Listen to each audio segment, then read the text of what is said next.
So today we're going to be doing a DIY project for making the F150 a little bit more self-sufficient.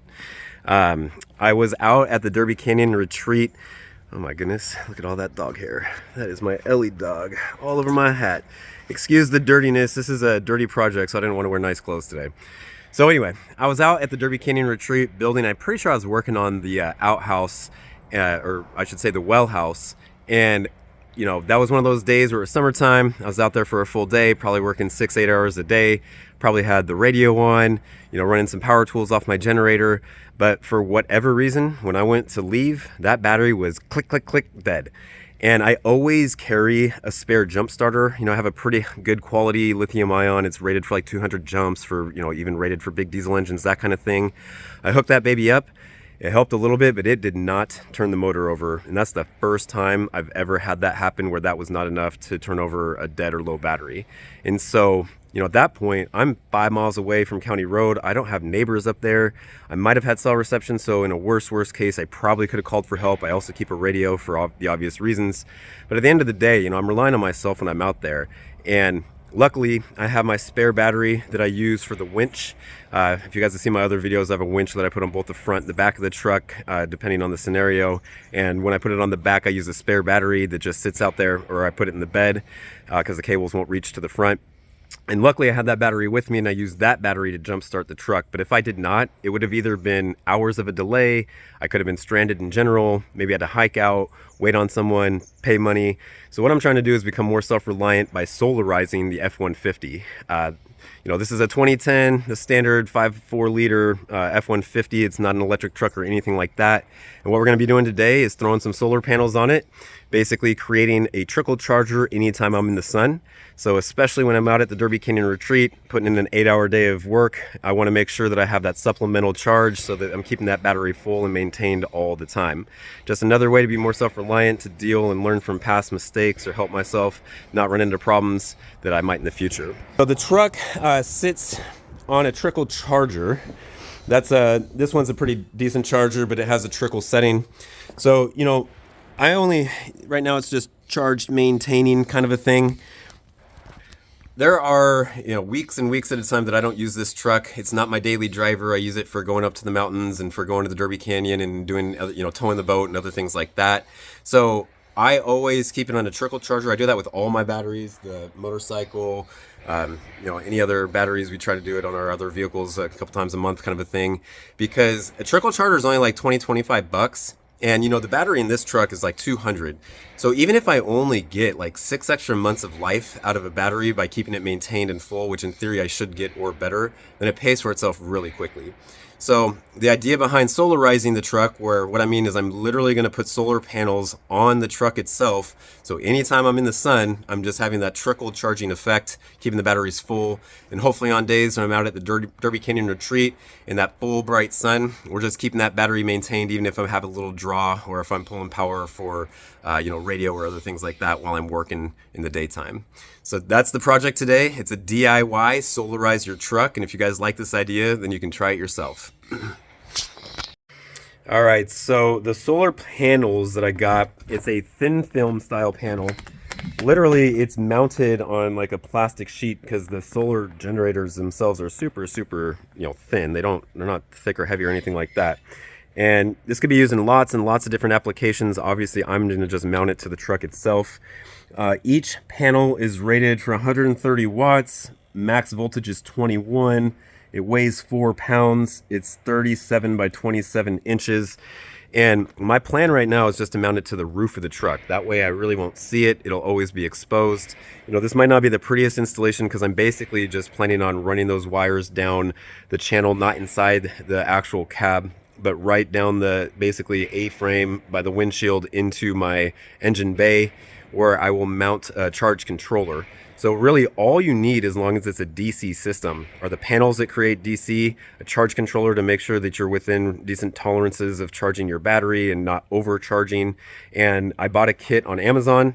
You know, I don't know if this is a good quality one, how well it's going to work, so we'll check back in the future. I'm not going to use the brand name or anything because I don't want you guys going out and buying it if it's really not that great. I'm going to be the test dummy so we can all learn from it.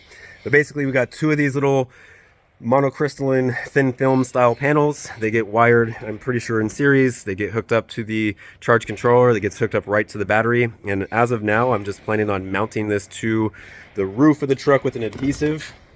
So this stuff was not super cheap, but for this, just having one tube, I think it was only like 12 bucks. It's Sikaflex multi-purpose adhesive. It bonds well to a variety of surfaces. Definitely a painted truck finish is one of them as well.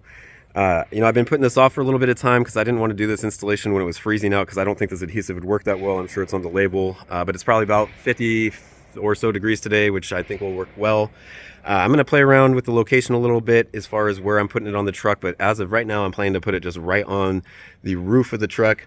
I have a folding case over the bed that I thought about, but if I do that, I'd have to remove the panels every time I want to open that up, and that's not really something I want to deal with. So stay tuned, we'll see how this goes. By the way, I just had to show you guys this. Check this shit out. Look what my wife got me for Christmas. Branded tool belt with my initials. Pretty freaking cool. Also, I got all my recording gear for the channel properly branded. Fight against the evil Imperial Army. That's what we're all about after all. Well, I threw one of the panels up there. What do you think? Not too hideous. Can't even really see it. I was slightly worried it could potentially create an eyesore, but man, I don't even see it. That's awesome. Yeah, I think the roof will be the way to go as far as the mounting location. All right, guys, I hope you can hear me. I'm using my new little drone in the follow me mode. The only downside to it is it uses the app and my phone as a mic, so I hope I have audio. If I do, we're all good. If I'm talking and you don't hear anything, I'll have to do a voiceover. So we'll just leave this over here as a mic, and we'll get to it. All right, so like I was mentioning before, how do we want to do that? So it came with two panels. I hope it came with some kind of instructions. I think it'll be really easy to figure out how they're wired, because there's only two of them. I'm assuming they're wired in series. Again, there's only two panels, so I don't know what other real choices there would be.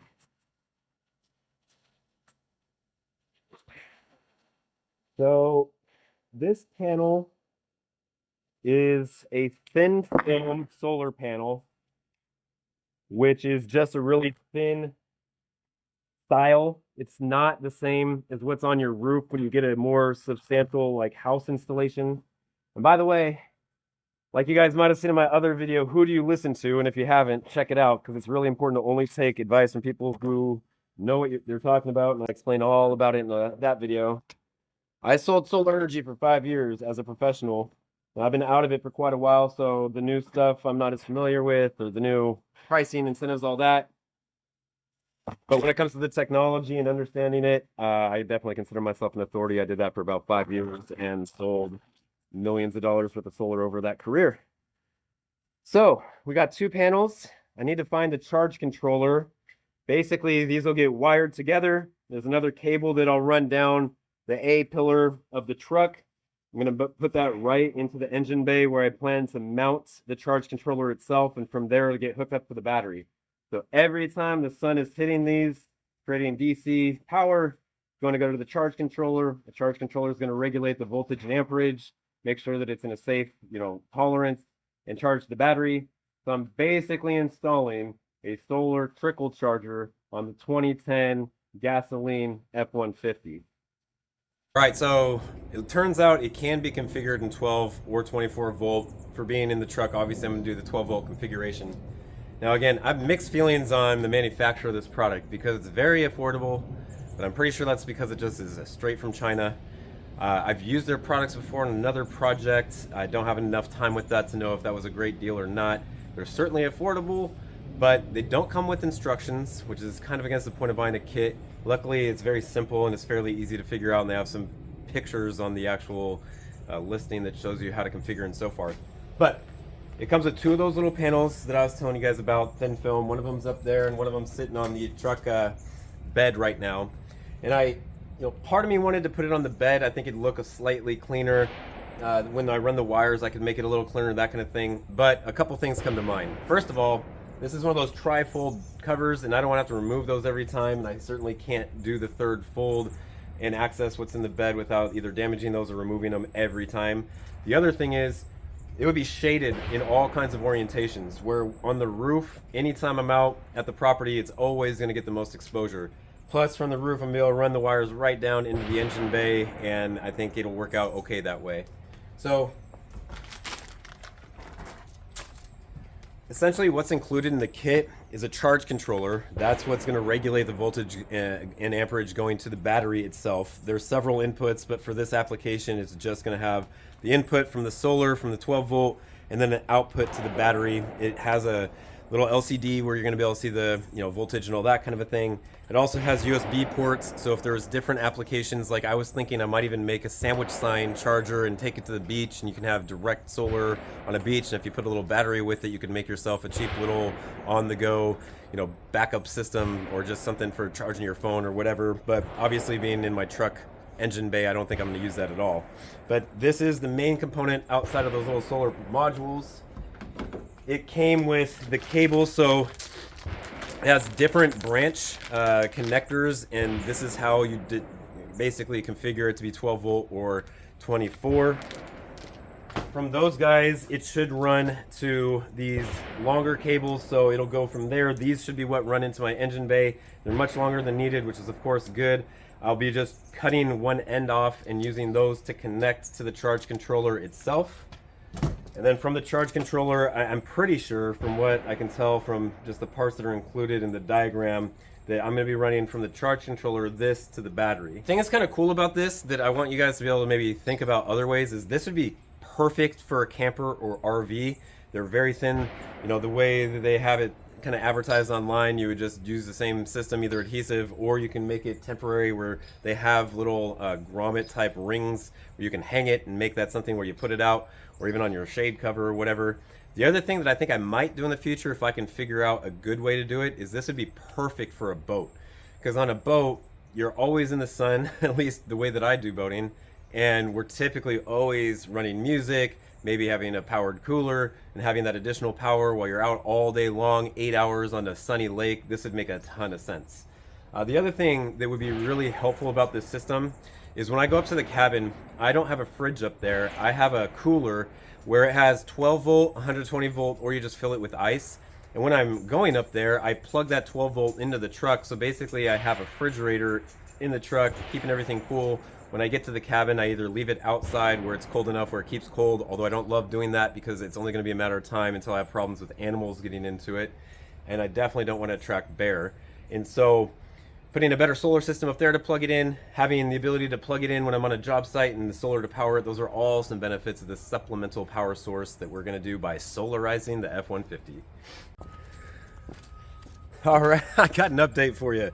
This is what happens when you buy too many similar things at once, because this is not the only solar product I bought recently. So I was mentioning it seemed like the gauge of that one wire was too thin. Yeah, this is the right one. Much thicker, makes much more sense for being able to charge a battery and carrying enough current to charge. The other thing is, I was thinking they just gave me a normal cable that I'd have to cut the end off. Thank God I looked deeper and opened my other package, because this one does come with these cables that already are meant to just have the end stripped off for the installation, and then this will work much better. So I'm glad I opened those other packages and didn't use the wrong stuff. This is making a lot more sense now.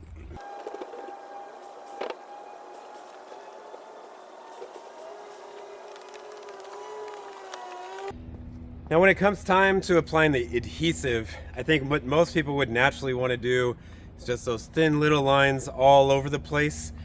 I don't really think that's the best way to do this. You want to have some really strong adhesion points. So I think that, of course, getting the perimeter would be a good idea, but having big globs of adhesive that once you press it down are compressing and having very solid contact points, to me, it seems like a better strategy than a bunch of little lines that may or may not be making full contact and tons of adhesion. So keep that in mind.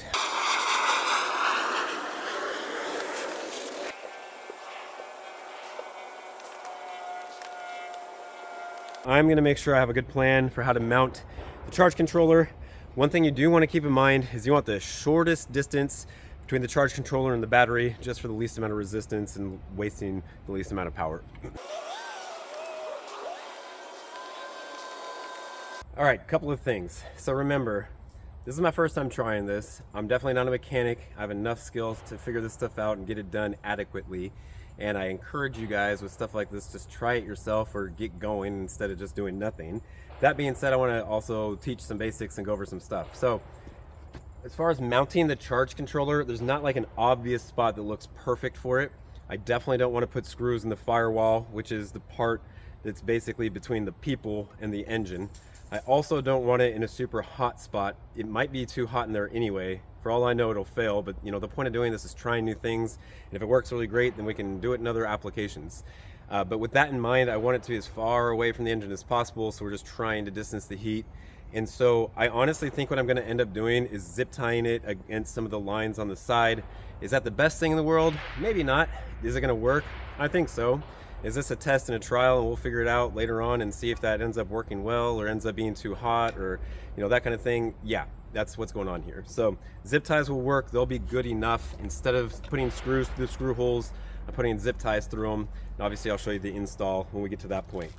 Now, part of these cables, especially the portion that connect to like the charge controller, they have these little connectors. These are basically crimped. So there's a metal portion where you put it over the bare wire and you use like a wire stripper or a crimper. This portion right here is meant to squeeze it so the metal is just squeezing down on that bare wire and making a good connection. If you're ever crimping, you definitely want to pull on them, make sure they're really tight and snug. If they move at all, you want to redo it or replace it and try it again. Even if it means cutting that wire and starting over, that's perfectly fine as well. And then to get to that point, so there's wire strippers on these, but they're not that great. This is kind of the low quality type wire stripper. We've got this set here that tend to work a little bit better, especially for smaller gauge. So the part that is meant to attach to the battery itself actually came pre-stripped. So I'll just pull these off and that's what'll end up going to the charge controller, where these I will connect to my battery. There's screws on there that have other connections and it'll just be sitting on top of that. And these guys are the ones where this is going to get connected to the positive and the negative of the actual solar panels themselves. So in this system, you know, that's the generator. That's the side that's producing power.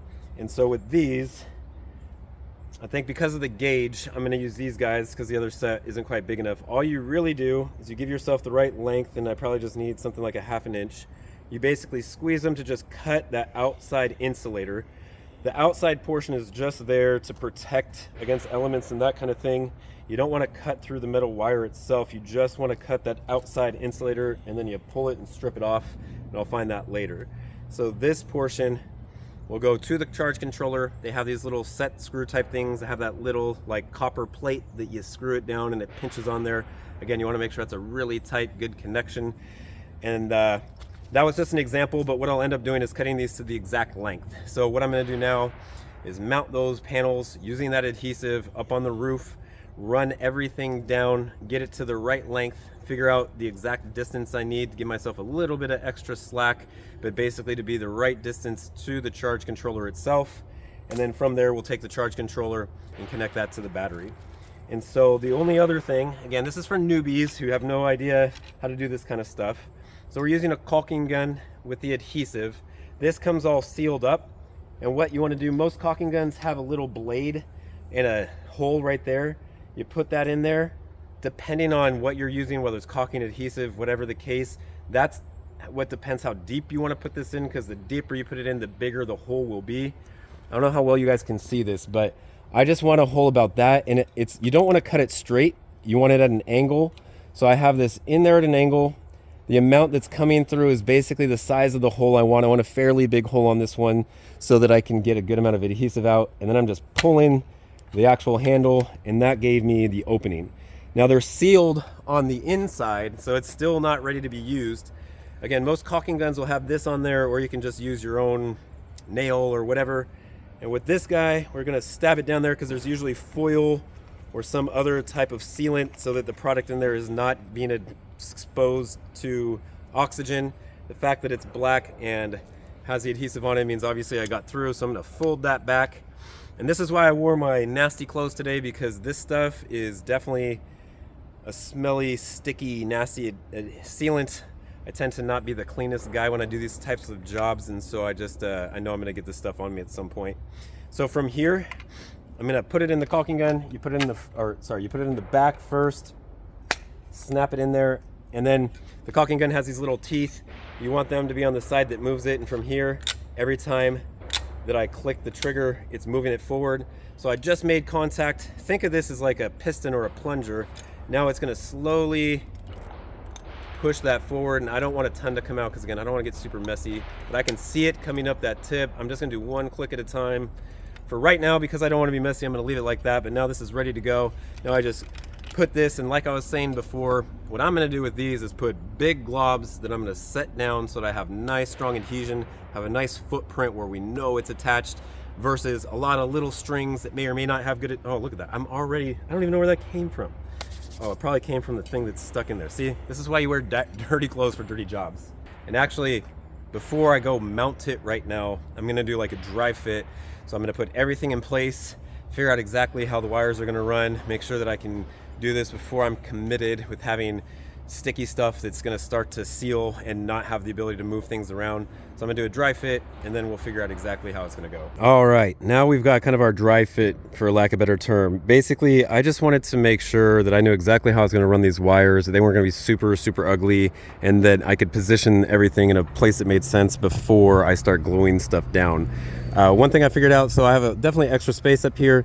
You know, in a perfect world, I don't want to see this from the ground, and so what I ended up doing is sliding them over that way, so they're closer to that edge than this edge, but that's also because this is where all the wires are going to run. Now, before I get absolutely destroyed in the comments, I understand this is this is not going to be the prettiest thing in the world. Maybe it feels slightly hokey. You know, if this was a brand new $80,000 truck, I may not be doing this, right? I mean, this is a older truck that I just use for the mountains and camping, and it's not my daily driver. It's beat up. It's my old pickup truck, and this is something I'm trying because I think it's cool, because I think it'll help me. I think it'll make the truck more self-reliant. I think we'll be able to benefit from just having that free power, and hopefully have less dead battery and have more charge for my fridge or my cooler that I plug in and being out there. So before you blow me up in the comments, I get all that, right? That being said, my plan here is, it's really, really important that I don't shade these panels with these cables. Like, I don't want this coming in like that. And that seems like a little thing, but again, remember, I used to sell solar power for a company, and I had to do training, and I learned a lot about it. If you shade like 2% of the panel, that doesn't mean you're losing 2%. It has a way, way, way bigger impact than that. So all of these I want to make sure are out of the way. What I'm going to end up doing is running them in a way where they're running along this channel. And again, you'll probably barely be able to see it from the ground, but I think it'll be pretty well hidden. And this truck, you know, is tall enough where I think you'll barely even see it. So I'm just gonna run the wires down that channel into the actual engine bay. I won't even have to cut anything. You can actually see that gap right there. They're gonna run in there with no problem, no interference, no squishing or chopping them off when I close the actual hood of the truck. I'm going to use the adhesive to basically have strategic mount points for those wires as well. So these connectors are standard for solar. They're just like, you pinch them to disconnect them, you clip them together. I don't want adhesive on that, because if and when the day comes where these need to be taken off or maintenance or whatever the case, I just kind of want to be using a few points of adhesion to keep the wires where I want them to. And kind of like I was talking about before, I'm basically going to use like 4 corners of bigger globs of adhesive on here. Because for one thing, I think that that's definitely going to give me better adhesion and not have any problem with them flying off on the freeway or anything like that. I'll probably put a line on that leading edge so it's not catching any air under it. But the other thing is, if I do have to take them off, I think that's going to be easier to deal with than having just like lines of adhesive everywhere. So at this point, I know I've got plenty of length on the wire. I've got the panels in a position where I think they'll work really well. So I'm going to start putting adhesive to get the wires fixed in place, run them down below, and the last thing that I'm going to do is actually adhere the panels to the truck. So that's the next step, and I'm get to it. Also, pro tip, whether it's caulking, adhesive, whatever, I'm going to keep an old, dirty, slightly damp rag, because I'm gonna get this stuff on my hands. I'm gonna get it in places I don't want it. I can use this to keep my hands clean so I don't get it all over the truck in places I don't want it. If it's slightly damp, you know, this stuff's pretty strong adhesive and sticky, so I don't know how well it'll work, but definitely with caulking, you can clean it up and keep things clean. So damp, dirty rag you don't mind destroying definitely will help keep things clean.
Well, guys, that was definitely a learning experience. I think the panels are adhered well. That part worked out, but I definitely envisioned the wires being cleaner, easier to work with. You know, the benefit for you guys is you get to learn from my mistakes. I definitely would not use that same technique as a way to mount the wires. You know, if I was a professional car customized person, I'd probably be running those inside, or I don't know, I'd find a different way to do it. I was really thinking that I could put them in the channel, they'd run nice and straight, use a little adhesive like a glue dop, and they would stick there. The problem is they're pretty resistant, like they're thick. They want to be in the like radius that they want to be in. When I try to force them in a position and use an adhesive, it just kind of glopped it over. It's definitely uglier than I thought, especially in that corner where there's some of the connectors. So I would have done it different next time, but hey, live and learn. I'm probably gonna have to come back and use a slightly different technique or touch up the wires and get them a little bit cleaner in orientation. But right now, it's not the worst thing. Definitely not super proud of how the wiring came out. It's definitely messy up there. You guys can see having this was definitely helpful. But I think it's gonna take a follow-up to get the wiring to be safe while driving down the road and not flying around, and to be a little bit cleaner. Probably saw I put like little 5 and 10 pound weights from my home gym set up there, especially for the solar panels, because those big globs, which I do think that was the right technique, push them down with my hand and put the weight on top so they'll set, and I don't think those things are going anywhere. But if I did the same thing, or if I had a better way to keep those wires in place while that's curing, this probably would have gone a lot better. Maybe I should use a different product for the wires and use this for the panels. I ended up using a lot more of that stuff on the wires and still didn't quite get them the way I want. So that'll probably be something I follow up and touch up on. For now, I'm just gonna try to get it in a place where they can be in an orientation where they're good enough for now. And looking at it again, I definitely think that one of the mistakes is using this product to adhere the wiring. I don't even know using adhesive is the best strategy, but definitely using a different product would have been a better idea. I think this stuff works great for the panels, for something big and flat that I could put a weight on. It's stationary. Those wires just want to move themselves. This stuff is slow to cure. Using a different product or a different method. What I might end up doing so that that aesthetically looks a bit better is doing some form of a custom sheet metal, just basically cover over it. That would almost be like just a shroud to hide the wiring.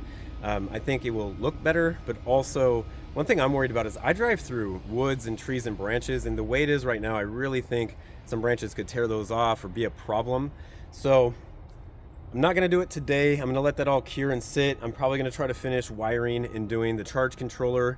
And then I think that in the future, I'm gonna try to either buy something or fabricate something, whether it's plastic or sheet metal, that'll go over top of that. That maybe I'll end up adhering down, and just at the very least protecting the wires, not having points that a branch can catch them and tear them off, and frankly just looking a little bit better. Because when you're on the passenger side right now, you can see the connectors, you can see some of the adhesive, and it's just not going to look super great. So that might be a part two, that might be a project for the future. But for now, I think I can get it finished for the wiring. All I really have to do is cut the wires to length, put the charge controller together, and connect that to the battery, which is all pretty easy. Learn from my mistakes. This is definitely a DIY old truck thing that could have been done a little better, but again, that's the point of this channel, is trying new stuff, doing fun things, DIY, being more self-reliant. I think that this will be functional. I think this will make my batteries have a trickle charging effect, especially in those days where I'm sitting out in the sun and working out at the property. And that was the whole point. So now I just got to make it a little bit safer in the woods and for branches, and a little bit prettier. And so that'll be something I do in the future.